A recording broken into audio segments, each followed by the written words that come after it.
And Dave Sussman back with you at America's Voice News, and I'm delighted to be here at American Freedom Alliance, and we have Charlie Kirk. And Charlie Kirk, first of all, congratulations on the new podcast. Well, thank you so much, The Charlie Kirk Show. So if you love freedom, and you hate socialism, and you want to do one thing today to help freedom, you can go to Apple Podcasts, type in Charlie Kirk Show, subscribe, give it 5 stars. The left, they're already trying to downvote it. They're all trying to give it 1 vote. So don't let them destroy our podcast. Right? No, seriously, they're posting about it in forums. They're trying to get it delisted. All right, so we need some ratio here, folks. Right? So if you're watching this, we need your help getting the ratio back. No, seriously, because they're like, this guy spews hate. The same type of thing they did to all these other people with the deplatforming like you wouldn't believe. So if you're watching it, you'd like to help, we'd really appreciate it. So that's a good segue for my first question for you. First of all, how are you not deplatformed today when we see so many other people on the right that are not in any way being abrasive, they're not insulting people? What are we seeing right now? I'm thankful that I'm not. Let me put it that way. Yeah. And it could be me, it could be you, it could be any one of us next. Absolutely. Right? And there's some of these people that are deplatformed, like Louis Farrakhan, who I find detestable, but I think he should still be allowed to be on a platform. Right. Right? And there's some people that were deplatformed that I don't find detestable, that I actually agree with on a lot of different things. But here's the big point, is that I believe that these tech companies are one of the biggest threats to our freedoms and liberties today. They have got such a market share on the consumption of information. They're no different than a public utility. It's almost as if you're in rural America, there's only one electricity provider. If you're trying to get to a specific audience, there's only one tech company to be able to get to that audience, or 2, or maybe 3, right? It's Google and Facebook, Instagram, and then maybe Twitter. But basically, if Google turns off the lights on you, if Google says you're done, and then Facebook does the same, you lose a huge piece of the market share. And then if Apple decides to delist you from the podcast space, or if Apple says you can't be on Apple News anymore, they can actually silence and socially engineer people based on their political viewpoint. There's no doubt that social media is the new town square. There's a discussion, and it's happening right now. We saw it from the folks, the guys that just bought Human Events. They're talking about Raheem Hassan. Yes, and Will Chamberlain talked about the whole idea here of this being a civil rights issue. Yeah. Okay. Are we starting to kind of conflate a little bit here? Well, so look, I will say this. I've heard lawyers that I really respect on both sides make really substantive arguments. So Dennis Prager is on the side that this is a free speech issue, that you should not be able to delist or you should not be able to silence people. That's why Prager University sued Google. Right. With Dennis Prager. I look at it a little bit differently. I look at it as, this is really wrong what they're doing, but this is only a problem because they're monopolies. Think about that. Right. It's not, if they had 10 customers and they were doing this, it wouldn't be that big of a deal. It's a problem because they're a monopoly, and they are. So for example, if ExxonMobil owned 85% of the oil in this country, or the oil distribution or oil refinery, however you want to splice it, there'd be riots in the streets, there'd be hearings in Congress, and they'd be broken up immediately. Remember when Microsoft in the 1990s? The antitrust. That's exactly right. Google has 85% of search results in this country. Search results are the ways people find direction, identity, and information. And yet they have 85% of that consumption. That's a monopoly. Now, I'm a free market guy, but I'm also someone who believes in the rule of law, the equal application of the rule of law. Right. And so if ExxonMobil has one way that they're enforced, and Microsoft has another way they're enforced, and Google somehow gets by, but with 85% of all search results, I don't think so. They are a monopoly, and they should be treated like a monopoly. Same with Amazon, and same as Facebook. So what does that look like to you? Because if we start talking about breaking up companies, okay, first of all, you are using the force of government to do so. And as a conservative, I know a lot of people have a problem with that. I'm very reluctant to do that. I'm not quick to this conclusion at all. But there is a law called the Sherman Antitrust Act on the books that was used as trust busting in the early 1900s. Very thoughtful people now have written that maybe that was an overreaction, maybe it wasn't. Okay, I come somewhere in the middle, talking about back in the Rockefeller days. But I will say this, that from an equal application of the law standpoint, if certain companies are regulated on the Sherman Antitrust Act and Google is not, the only reason is because Google spends billions of dollars on lobbying every single year. It might not be billions, but it's something absurd, right? People that have done studies on it. Right. But they spent tons of money on public affairs and winning over people's hearts and minds. So that's really where I come down here. But let me be very clear. I wish there was another way except getting the FTC involved, the Federal Trade Commission. I wish there was another way except enforcing the Sherman Antitrust Act. And until someone can show me that a bottom-up, seed-funded competitor can really go up against Facebook, well, then I might reconsider. You're talking about trillion-dollar organizations that's here. Exactly How right. does a free market even approach that? Well, and there's a lot of other, exactly We've got small platforms that are out there. In a million years, how many of them could actually get to that level? Sure, yes, exactly. And we're dealing with something we've never dealt with before. So one of the big mistakes that anyone makes in arguing is trying to make a 2019 issue a 1919 issue. So they did not have FaceTime back in 1919. They did not have consumption of information they have today. They did not have the capacity to be able to search something in 2 seconds or less. Now, why does that matter? Well, because then you can have a group of leftist zealots. They'll say, you know what? I want people to think negatively of Donald Trump for the next 10 months.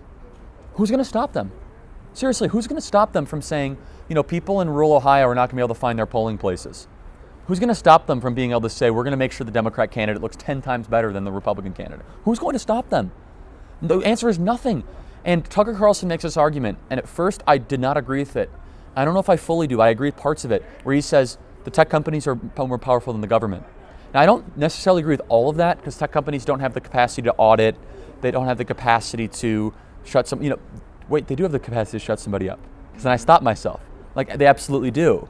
Remember when we had this big uproar when the IRS used their capacity to shut up conservative groups? Is that not what the tech companies are doing right now? Right. Is that not the exact same thing? They are acting as pseudo city-state governments. And people say, well, you could decide not to use them. Really? You could tell me that you can go and live a functional life as a commentator and get your ideas out in the marketplace without using YouTube. Really, show me how that works. Or without Facebook, or without Google. Without Google as YouTube, or without Twitter. Show me how you're going to get your message out. Show me your business plan. The answer is you can't. Right. And then, of course, on top of that is Amazon. If Amazon decides to delist you, you can't sell your books on Amazon. If Twitter decides to delist you, which, okay, Twitter's the smaller piece of all this, there's still a big piece. They banned James Woods, at least temporarily. He might be back by the time this goes back on. So what you have here is actual collusion. That's a huge word, collusion. You have 5 or 6 tech companies that control 90% of the mind space. Cable is evaporating. It's evaporating, meaning the way that people are getting information is not cable, it's not terrestrial radio. It's all in your cell phone.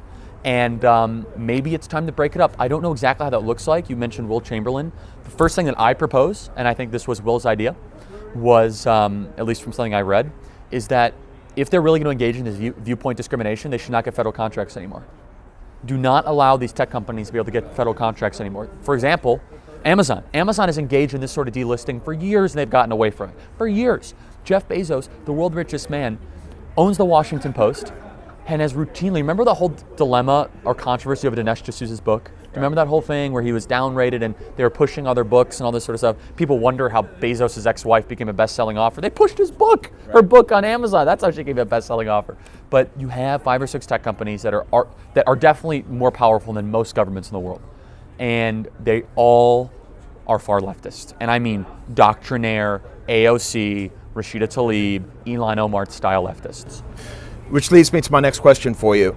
Turning Point USA, you guys are, how many colleges now? 1,400 high school and college campuses. 1,400, yes, okay. Sir, yeah. So what are you hearing right now from the Gen Z, I guess it is now, that's in that range, regarding free speech? And because the comments when you see on somebody like I don't know, Laura Loomer has been banned or Milo has been banned, it's like, well, they shouldn't have said such negative things to begin with. It's irrelevant. Okay, what are you hearing right now from the Gen Z regarding the idea of free speech? I'll be honest with you, and I understand where your question's coming from. There's 200 million different opinions in a generation, right? So I'll try to synthesize some of the main consensus points that I'm hearing. Okay. But generally, those that tend to be more center-right are disgusted by this sort of censorship. But the academia, pop culture, they're teaching this false idea that somehow speech is equated to violence. That somehow if you hear something that offends you, it's the same as being hit over the head. That somehow if you hear something that you might deem offensive, it's the same as physically being put in danger. This is so unbelievably dangerous because it rules in subjectivity. There's a reason why Lady Justice is blind, because every type of rule or regulation should be that just, objectively blind. It should not be, well, I think it's hate speech and I think it's not. There are very specific Supreme Court rulings of what hate speech actually is. And it's really hard to get to that point. You have to be directly inciting violence or mobs against a specific person, individual, or community. It's really hard to get to that point. Right. But saying something like, I think Ilhan Omar is really incorrect and should be held accountable for that. Charlie, you're trying to incite violence. No, I'm not. I'm not inciting anyone. I'm saying she's incorrect and should be held accountable. And see, the left is trying to create a culture where words equal violence. And it's even worse than that.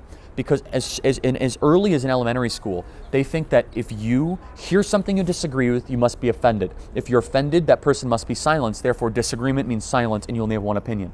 And that opinion must be the leftist, doctrinaire opinion that is taught. This is so treacherous for a society. First of all, it creates immature citizens, and it creates a weak society. Those are the two things. When you have immature citizens, they've never heard anything different than their own opinions. That's where you get snowflakes from. That's where you get people that are they're just so fragile in their capacity to be able to have discourse, or lack thereof. Mm-hmm.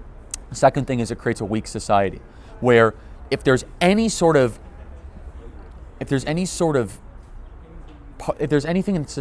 that comes across that is difficult, if there's any sort of adversity, the society's not ready for it.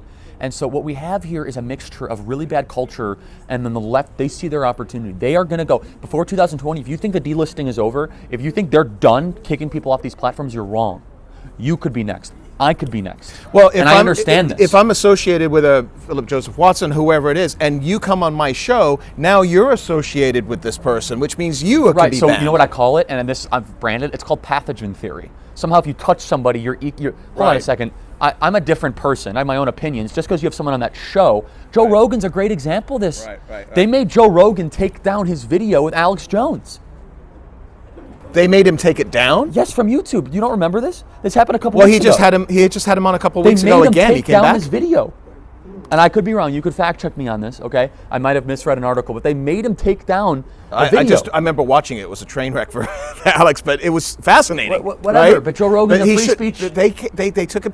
Joe Rogan is left of center. Joe Rogan's amazing. Joe Rogan's he's incredible. He's one of the great American institutions where he's just pure free speech and pure freedom and liberty. I love him. I don't agree with him on a lot of different things, and he says goofy stuff about. But he's not a conservative in a but the traditional fact he sense. had him in his setting substantiates that, is what they say, that's never the way that we've treated news outlets or that we've treated platforms. Again, isn't that a side of immaturity, though? This is what really upsets me. Here's what no one's talking about it. How insulting to people, how insulting to the individual that somehow I can't understand the difference between good ideas and bad ideas, that I need some sort of philosopher kings in Silicon Valley to show me what is correct and incorrect. That somehow I need Silicon Valley to say, oh, no, ye citizens, we're going to show you what's really right here because you can't handle it. No, we can handle it. In fact, we should handle it. There's a lot of people that have been kicked off social media that I don't agree with. Right. And I'm not going to get into the specifics. It's not worth it. But that's okay, though. And but you support a Louis Farrakhan's right to have a voice. I think he's a sick anti-Semite. He's a sick. I mean, say this is perfectly clear. He's a horrible person. Right. But horrible people should be allowed to have platforms.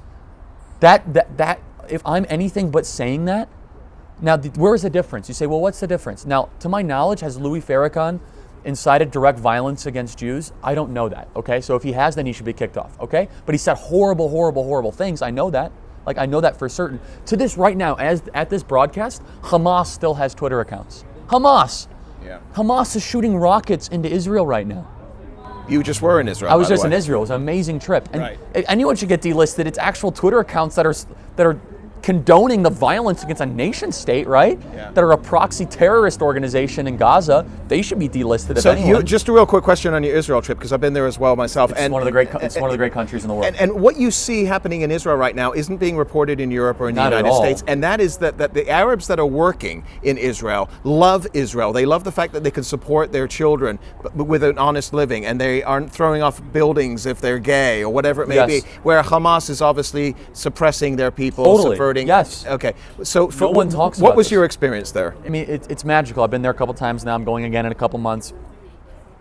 The world's a better place because of Israel. It's undeniable. Right. The patents, the medical advancements, the human rights, and so here's the real fundamental question that I'm still waiting for an answer. Why the obsession? Why the obsession with a country of 8 million people that respects human rights, that has a gay pride parade, freedom of commerce, freedom of movement, freedom of speech in the Middle East, when it's a sea of totalitarianism, a sea of tyranny? Everywhere that surrounds Israel is less free. There's not a country that touches Israel that is more free than Israel. Not one country. There's not a country within 200 miles that is more free or a than country Israel. that touches a country. That's exactly right. So you could extrapolate this throughout the entire region. Right. There's 41 Muslim majority countries in the world. I think 34 of them are Arab. Right. Why the obsession with the singular Jewish state? The answer is it is anti-Semitism. It is. Pure and simple. And the state of Israel is fundamental to the Jewish religion. It's fundamental. It's mentioned well over 500 times in the Torah.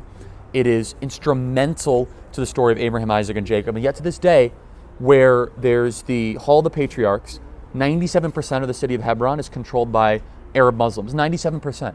Here's the only consistency in the history of Israel. The more Israel gives up land, the further from peace they get. The more they give up land, the more they get sneak attacked by Arabs. Oh, let's give up land in 2005 to the Palestinian Authority. That'll help us get a peace plan. What happens? 10,000 Jews get kicked out of their house, out of settlements. That's real refugees, by the way. Those are real refugees. Jews that are kicked out of their houses in Gaza. What happens? Hamas takes over Gaza. Gaza was rolling hills, factories, beautiful, prosperous areas. Now you have a terrorist organization, a paramilitary terrorist organization that builds terrorist tunnels into the nation state of Gaza to kill Jews. At the recording of this episode, 800 rockets have now been shot into Israel in the last 48 hours. 4 Israelis are dead. For what? Simply because they're a peaceful Jewish state that exists. And then the Palestinian Authority said, well, we want our own state. Hold on a second. You have your own government. You've proven you can't even function under your own government. You're supposed to have an election every 4 years. You haven't had an election in 12 years. Mahmoud Abbas is a pseudo-dictator of the Palestinian Authority. You know there's hundreds of millions of dollars that flow into Gaza every single year. Where does that money go? It goes so they can have rockets so they can launch it in Israel. It doesn't go to hospitals. It doesn't go to schools. It doesn't go to places of business. Israel is the only country in the Middle East that builds humanitarian centers for wars they're not involved in, for people that wish them harm. For example, in the Syrian civil war in the northeast part of Israel, in the Golan Heights, outside and inside of Israel, they had hospitals for victims of the Syrian civil war. Syria has invaded Israel countless times. Syria has launched rockets in Israel countless times. Yet Israel is so humane that they will build hospitals for people that wish to kill them. Do you think Syria is going to build hospitals for Israel? You think Syria is going to build hospitals for Israelis?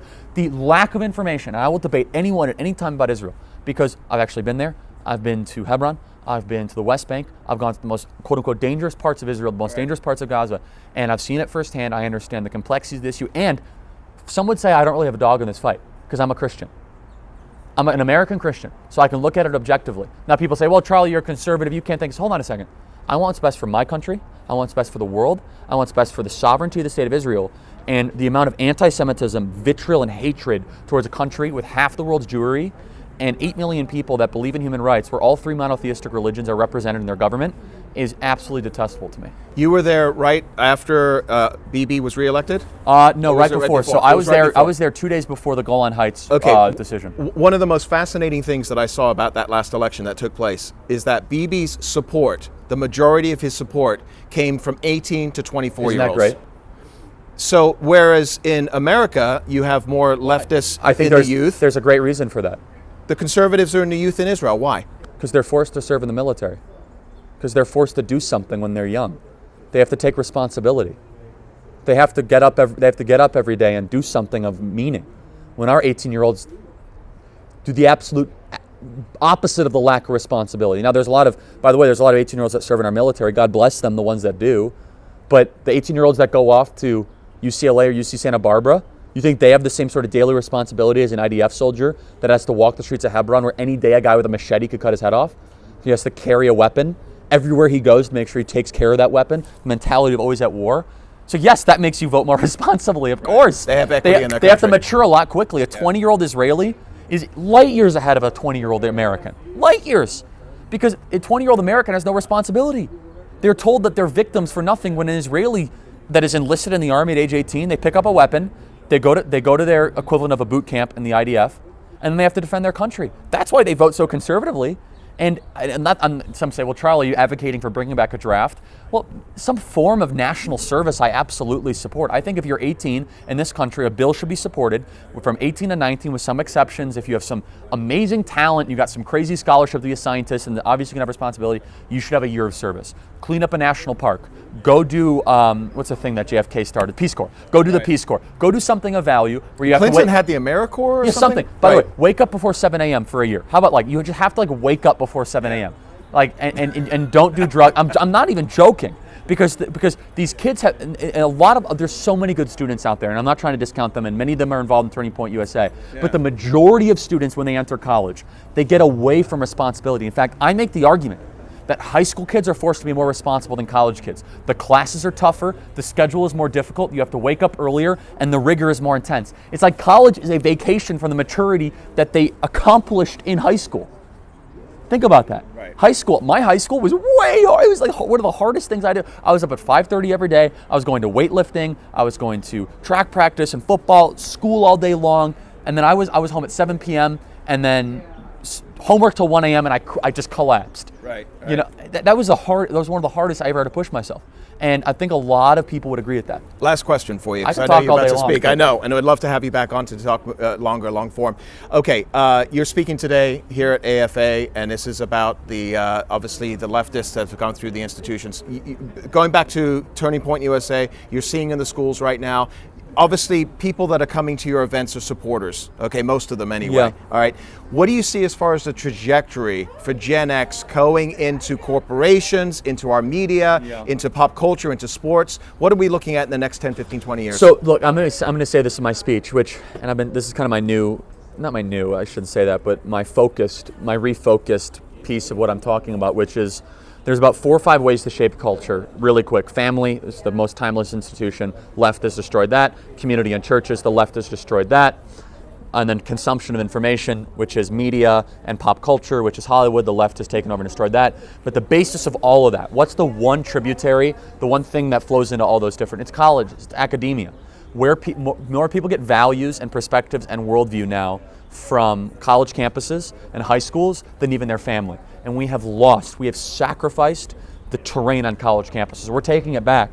We are taking it back on one of the most focused campaigns, ideological and cultural campaigns, I think, in American history. One that is so important, that's going to have impacts all throughout our culture, because for far too long, we have allowed the radical left to dictate the terms of engagement on college campuses. You don't get Alexandria Ocasio-Cortez out of nowhere. You get her because of college campuses that have been just totally abandoned. We've abandoned it to the left. You don't get Ilhan Omar.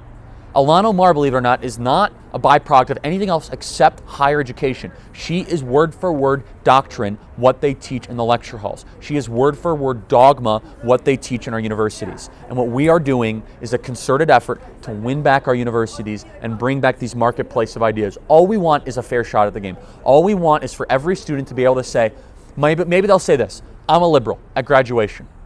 Okay, make the conservative argument for me, and they can do it. I might not agree with it. I want them to be able to make the conservative argument and then disagree with it. I've rarely found anyone that can make my argument for me and then ends up disagreeing with me. They're pulling the hook. You're going on stage. Charlie Kirk, Turning Point USA. Thank you so much. Appreciate it, man. Appreciate it.